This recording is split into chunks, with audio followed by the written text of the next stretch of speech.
नमस्कार, भारत की आवाज़ देख रहे हैं आप। आज का प्रेस कॉन्फ्रेंस जो है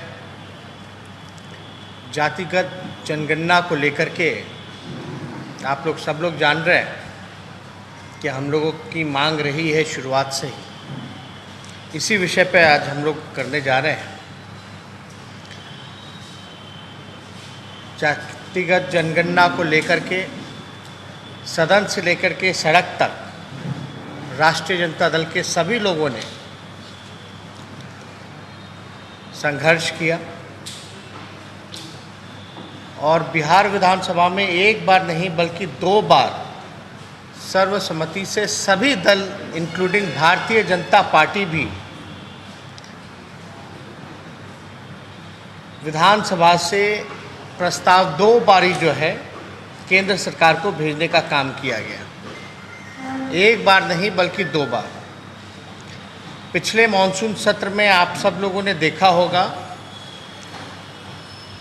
कि बिना भेदभाव के,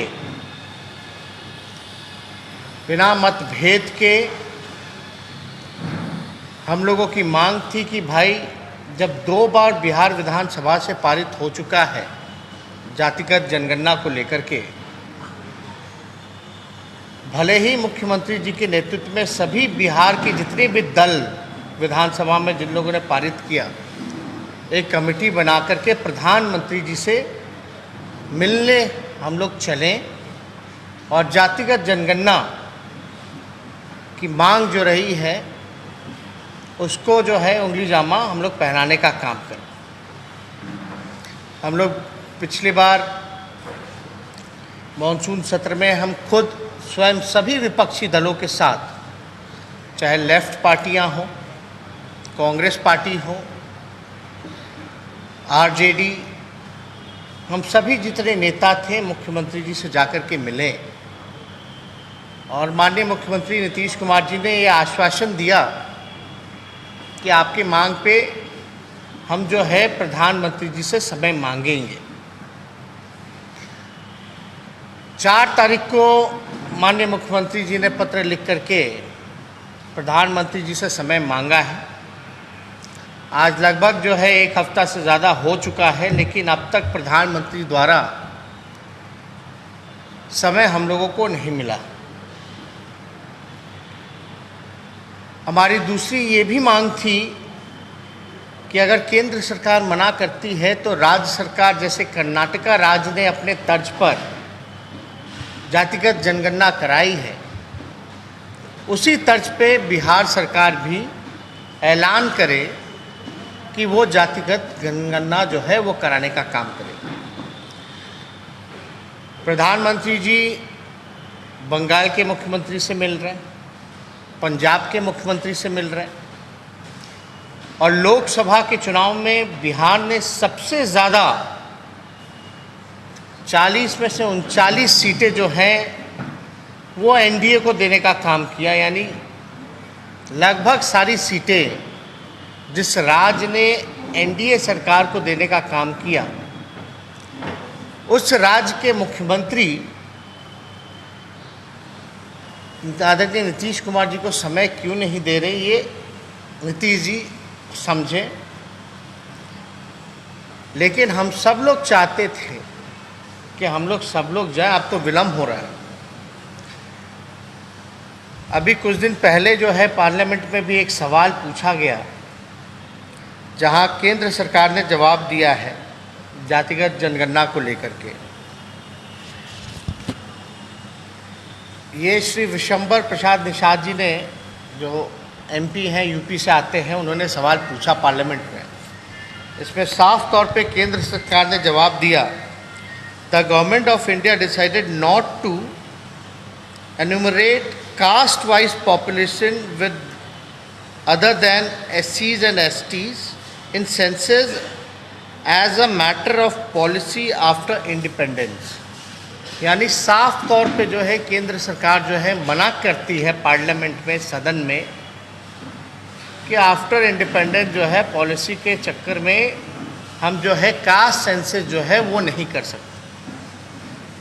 अगर आप देखेंगे तो लोकसभा में एक और सवाल पूछा गया जितने पिछड़े हैं, दलित हैं, उनके बैकलॉग के सवाल पर ये लगभग जो है 50% उनका बैकलॉग जो है वो खाली है। जातिगत जनगणना जब हम कराने की मांग करते हैं तो ऐसा नहीं है कि हम जात पात की राजनीति कर रहे हैं। आप समझिए कि ये पिछड़ेपन का जो बीमारी है, जो गरीबी की जो बीमारी है, पिछड़ेपन की जो बीमारी है, जो अंतिम पैदान पे जो सोसाइटी समाज हमारा खड़ा है, ये उसकी उन्नति और उत्थान के लिए आपको सही में आपको जानना पड़ेगा। किसी भी बीमारी का इलाज करने के लिए आपको बीमारी का पता करना पड़ेगा। तो ये जो कास्ट सेंसस है, जब तक ये नहीं पता चलेगा कि किसकी कितनी संख्या है, कौन जो है भीख मांगने वाला है, कौन जो है ठेला चलाने वाला है, कौन जो है नाला साफ करने वाला है, कौन जो है एक कमरे में जिसका पूरा परिवार बसर करता है, ये जब तक हम लोगों को नहीं पता चलेगा किसके परिवार के लोग 51% जो है दिहाड़ी मजदूर हैं, तब तक हम उनके विकास के लिए, उसके उत्थान के लिए हम कोई भी बजट से कोई भी अलग से एलोकेट करके, बजट में प्रोविज़न करके अलग से कोई योजना नहीं बना सकते। तो आपको ये बीमारी का पता चलना चाहिए। उसी का एक मैकेनिज़्म है कि आप जो है जातिगत जनगणना जो है वो कराएं। अभी भी आप लोग देखते होंगे कितनी बड़ी संख्या है गरीबों की। आखिर ये लोग हैं कौन, कहाँ से आते हैं, कौन है? आदरणीय लालू जी, शरद जी, मुलायम सिंह जी के मांग पर आप लोगों को भी पता है कि आर्थिक, शैक्षणिक और जातीय जनगणना कराने की जो मांग पार्लियामेंट में लोगों ने किया था वो हुई, लेकिन पब्लिसाइज नहीं हुई। हम लोगों की मांग है कि भाई जातीय जनगणना हो और उसको पब्लिक डोमेन में भी डाला जाए। और हम लोग इसी दौरान में, क्योंकि एक हफ्ता से ज़्यादा हो चुका है और माननीय मुख्यमंत्री जी लगातार जो है समय मांग रहे हैं, प्रधानमंत्री जी से समय मिल नहीं रहा, तो आज हमने भी प्रधानमंत्री जी को एक चिट्ठी जो है वो लिखने का काम किया है। ये चिट्ठी जो है आप लोगों को मोबाइल में जो है हम पहुंचवा देंगे। आप लोग उसमें सारी चीज़ें जो हैं पढ़ सकते हैं, देख सकते हैं। लेकिन हमको ये उम्मीद और आशा है कि कहीं ना कहीं से हम लोगों की जो ये लड़ाई जो है, जो मांग जो है, जो देश हित में है, राजहित में है, जनहित में है, इस पे, क्योंकि दोनों जगह एनडीए की सरकार है, डबल इंजन की सरकार है, चाहे केंद्र में हो, राज्य में हो, करना इन्हीं लोगों को है। इसीलिए हम बिना भेदभाव के आदरणीय मुख्यमंत्री जी से जा कर के उनके कक्ष में बिहार विधानसभा के सभी नेता, विरोधी दल जितने लोग हैं, सब लोगों के साथ जाकर के मिले कि भैया आप समय लीजिए, आपके नेतृत्व में हम लोग चलेंगे। तो कहीं ना कहीं से अगर एक हफ्ते से समय नहीं मिल रहा है तो कहीं ना कहीं से ये मुख्यमंत्री जी का अपमान है।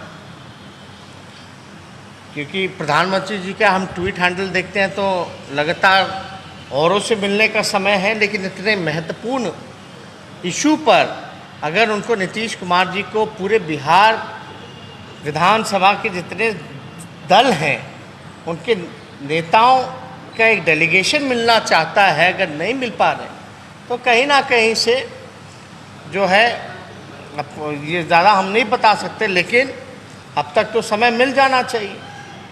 तो इसमें हम चिट्ठी लिख करके उनसे फिर से हमने अपील की है, गुहार की है कि भाई ये जो समय जो है ये हम लोगों को मिलना चाहिए। और आप लोग सब लोग जान रहे हैं कि आदरणीय लालू जी लगातार कई बार, एक बार नहीं कई बार सड़कों पर भी उतर करके जातिगत जनगणना की जो है वो मांग उन्होंने की थी और इसकी शुरुआत की थी। तो आज हम इसी सिलसिले में सोचे कि आप लोगों से प्रेस कॉन्फ्रेंस करके इस बिंदु पर जो है हम लोग चर्चा करें। और ये जब जातिगत जनगणना होगी तो लोगों के लिए अलग से योजना बनेगी, जो पिछड़े हैं, जो गरीबी से जूझ रहे हैं, उन समाज के लिए उसकी उन्नति के लिए, उत्थान के लिए। वैसे समाज के लिए कई बार जो है नौकरियां भी बढ़ेंगी, लोगों को नौकरी भी मिलेगी, आर्थिक स्थिति भी उनका सुधार होगा, गरीबी से भी उभार पाएंगे। तो ये काफ़ी इम्पोर्टेंट है, केवल बिहार के लिए नहीं बल्कि पूरे देश भर के लिए। अभी कोई भी बिल बना दे, कोई भी बिल पास कर दे, राज्य सरकार पे थोप दे कि किसी को भी ओबीसी वगैरह में आप ला सकते हैं। केंद्र सरकार ने जो नया पास किया है कि राज्यों पर छोड़ दिया कि किस जाति को जो है ओबीसी में लाना है, लेकिन इससे अगर आप ला रहे हैं, अगर एक कमरा केवल 4 लोगों के लिए बना है, आप उसमें 15 लोगों को डाल रहे हैं, तो जाहिर सी बात है कि कमरे को भी बढ़ाना पड़ेगा। तो हमारी मांग है कि इस संख्या जो 27% का है उसको भी बढ़ाने की ज़रूरत है। साथ ही साथ जो बैकलॉग जो रहा है उस बैकलॉग को भी भरने की ज़रूरत है। जो हमारा अधिकार बनता है, हक बनता है, आखिर खाली है तो इसका नुकसान तो हो ही रहा है। इस नुकसान का भरपाई कौन करेगा? इसलिए केवल कानून बनाने से नहीं होगा, असल में ये काम सबसे ईमानदारी से अगर हम बताएं तो ये तभी सफल हो पाएगा जब जातिगत जनगणना हो पाएगी। जब असली पिक्चर आपके सामने आएगा तभी जो है चीज़ें सफल हो सकती है, वरना कितने भी कानून बना दिया जाए उससे कोई फ़र्क पड़ने वाला नहीं। तो इसलिए अगर आप लोगों को कोई इस विषय में, क्योंकि ये विषय प्रेस कॉन्फ्रेंस जो है जातिगत जनगणना को लेकर के, इस विषय में अगर आप लोगों को कोई भी प्रश्न अगर पूछना है तो आप लोग जो है पूछ सकते हैं।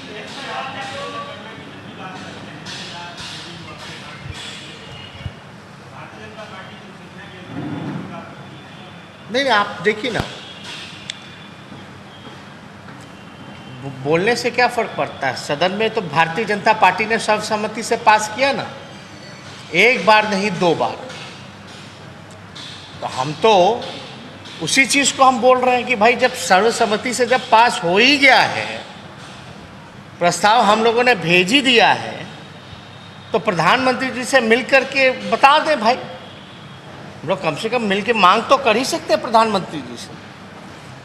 अगर सुनवाई नहीं होती है, अगर प्रधानमंत्री जी मना कर देते हैं, तो उसके बाद तो कोई उपाय बचता नहीं है। उसके बाद तो यही उपाय बचेगा, हम तो सबसे मांग करेंगे सभी दलों से कि जंतर मंतर पर चल करके बैठ जाया जाए, वहाँ आंदोलन हम लोग किया जाए। नहीं तो राज्य सरकार जो है, कर्नाटका सरकार ने जिस प्रकार से मुख्यमंत्री जी को जानकारी थी नहीं, उन्होंने कहा कि हम आप ही का सुन करके कर्नाटका का हम मंगाए हैं, स्टडी कर रहे हैं। इसमें भी मुख्यमंत्री जी को जो भी डॉक्यूमेंटेशन के लिए, अगर जो भी कर्नाटका में जैसे उन लोगों ने कराया है, जो भी इसके लिए ज़रूरत होगी वो भी हम उपलब्ध कराने के लिए तैयार हैं। लेकिन इसमें तो निर्णय मुख्यमंत्री जी को लेना है कि बिहार विधानसभा अगर 2 बार पारित करता है तो क्या अहमियत रहेगी बिहार विधानसभा की। अगर प्रधानमंत्री जी मिलने का समय तक नहीं देते हैं तो आप समझ जाइए, जो एनडीए के पार्टनर हैं, और हमको लगता है कि पूरे उत्तर बिहार में सबसे बड़े अगर कोई पार्टनर हैं एनडीए के तो वो नीतीश कुमार जी हैं। और नीतीश कुमार जी की ऐसी अगर बेइज्जती होगी, जो सबसे अनुभवी मुख्यमंत्री हैं, उनसे मिलने का समय प्रधानमंत्री जी नहीं दे रहे हैं, उनके साथ सारा बिहार विधानसभा का डेलीगेशन को मिलने का समय नहीं दे रहे हैं, तो आप समझ जाइए कि नीतीश कुमार जी की क्या पूछ है केंद्र सरकार में। आप देखिए ना, आप प्रधानमंत्री जी का एक बार ट्विटर हैंडल आप देख लीजिए, जो हर किसी से मिल रहे हैं। ये 4 तारीख से लगातार मुख्यमंत्री जी समय मांग रहे हैं, लिखा भी गया है, चिट्ठी भी लिखा गया, कौन कौन लोग जाएंगे इसका भी नाम भेज दिया गया है।